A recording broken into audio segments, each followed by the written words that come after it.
There's a question people ask themselves every morning without noticing they're asking it, and the answer they assume determines more about their life than almost any decision they consciously make. The question is, where is my energy supposed to come from today?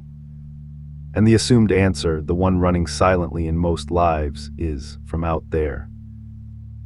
From circumstances. The day will provide or it won't. If the weather cooperates, if the boss is reasonable, if the news isn't terrible, if the work happens to be interesting, if other people bring warmth to the meeting, then I'll have energy, I'll be engaged, positive, alive. And if the day delivers gray skies and dull tasks and flat rooms, then flat is what I'll be. It seems so reasonable it doesn't even register as a choice, enthusiasm as a response. Aliveness is something the world either hands you or doesn't, like weather, like luck. Tonight I want to flip that assumption completely, because the people who light up rooms, the ones whose days seem mysteriously better than their circumstances, figured out something the waiting to be energized never learn. Energy was never supposed to arrive. It was supposed to be brought. Enthusiasm is not a reaction. It's a resource generated, carried, and spent on purpose. And you're the only supplier who was ever assigned to your life. Let's start with the fundamental physics of the thing. Waiting for circumstances to energize you means placing your inner state downstream of factors you don't control, and downstream living has a mathematical problem. Ordinary days are the overwhelming majority. Do the honest count, the genuinely exciting days, the launches, the vacations, the victories, the naturally electric occasions, maybe a couple dozen a year being generous. The other 340 are Tuesdays, routine work, familiar people, repeating tasks, weather.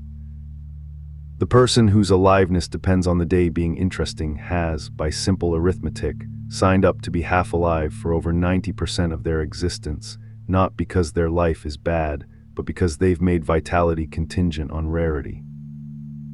And here's the sharper edge, it compounds.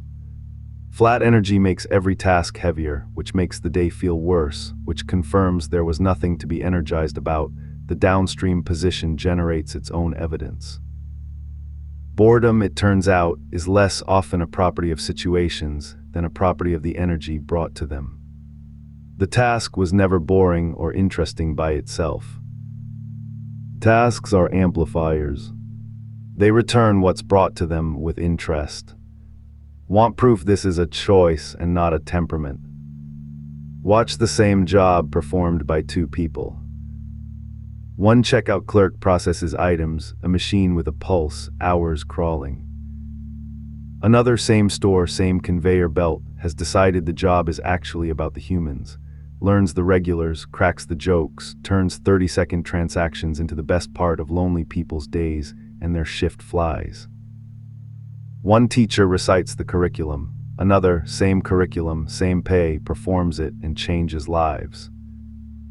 There's a famous fish market in Seattle that became a global case study for exactly this. Workers with one of the coldest, smelliest, most repetitive jobs imaginable chose, explicitly, as a stated philosophy, to bring play, presence, and full engagement to throwing fish, and became not just happier but a phenomenon. Crowds, books, documentaries. Nothing about the fish changed. The energy was never in the circumstances. It never is. It's in the stance, and stances, unlike circumstances, are fully in stock at all times. Now the immediate objection, handle it head on, so I'm supposed to fake it. Plaster on enthusiasm I don't feel. No, and the distinction matters enormously, because forced positivity is exhausting and everyone can smell it. The practice isn't pretending energy exists. It's generating it, and generation has actual mechanics, because your energy level is not a fact you discover, it's substantially a state you produce. The body is the first generator. Motion manufactures energy, the brisk walk, the posture shift, the 2 minutes of movement before the meeting. Physiology drives mood at least as much as the reverse, which is why I'll move when I feel energized runs the machine backwards. Attention is the second. Energy follows what you focus on. Walk into any situation hunting for what's interesting, what's workable, who might be worth knowing, and the situation animates.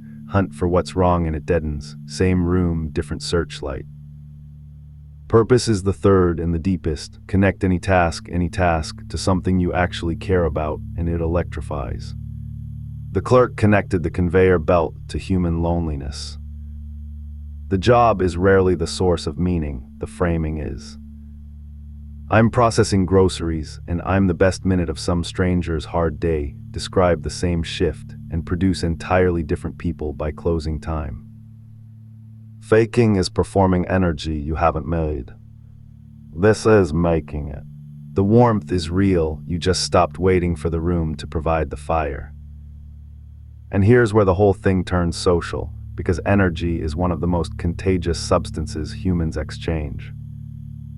You know this from both directions. You felt a person drain a room by entering it, the sigh, the heaviness, the complaint field that surrounds them, and you felt the opposite. Someone whose arrival makes everything feel more possible, whose energy is a public utility everyone quietly draws on. Emotional states spread through groups measurably, automatically, in seconds, which means the energy you carry is never private. It's your primary contribution to every room before you say a single intelligent thing. Teams calibrate off their most consistent energy source. Families do. Friendships do. And this raises the stakes on the morning question considerably. Whoever you live with, work with, love, they are all downstream of what you bring. I just match the room sounds humble, but rooms are made of people matching each other. Someone sets the level. The bringers of energy are, functionally, leaders regardless of title, because they've taken responsibility for the one variable that shapes every collective outcome, and that almost nobody claims, the charge in the air. A few honest boundaries, so this lands as practice instead of pressure. First, bringing energy doesn't mean performing bubbliness. Energy has registers. Calm intensity is energy. Warm attentiveness is energy. Quiet, focused presence is energy. Some of the most galvanizing people alive barely raise their voices. Bring your voltage in your voice. Second generation requires fuel, and no stance survives an empty tank. The sleep, the movement, the recovery, the boundaries around what drains you. These aren't separate from bringing energy. They are the supply chain behind it. Chronic depletion isn't a character flaw to be overridden. It's a maintenance failure to be repaired. And third, there are seasons, grief, illness, genuine depletion, when the assignment isn't to bring the fire but to sit near others and mend. That's not failure of the philosophy. That's the philosophy including you in the list of rooms that deserve warmth. But for the ordinary Tuesday, the gray commute, the flat meeting, the task pile, the same dinner table, the assignment stands, and it's beautifully simple. Tomorrow morning, before the world has a chance to set your level, decide it yourself, pick the voltage. Move your body first. Walk into the first room of the day as a supplier instead of a consumer, hunting the interesting, connecting the task to the point, giving the people what you've been waiting for rooms to give you. Run it as an experiment for 1 week and watch two things happen. The days themselves upgrade, same circumstances, better hours, and the people around you begin, unmistakably, to warm toward the source. Because here's the final accounting. You've spent years waiting for energizing days, inspiring work, rooms that light you up, checking each morning's delivery and finding it, mostly, ordinary. But the delivery was never coming. It was never supposed to come. You were the delivery. The day is an amplifier, standing there neutral, waiting for input like it always has. Bring the signal. Bring it especially when the sky is gray and the meeting is dull and nobody else brought theirs, because that's not the exception to the practice. That's the entire job, to be in a world of cold rooms waiting for warmth, the one who walks in already lit. Everything interesting in your life is downstream of that decision. Make it before breakfast.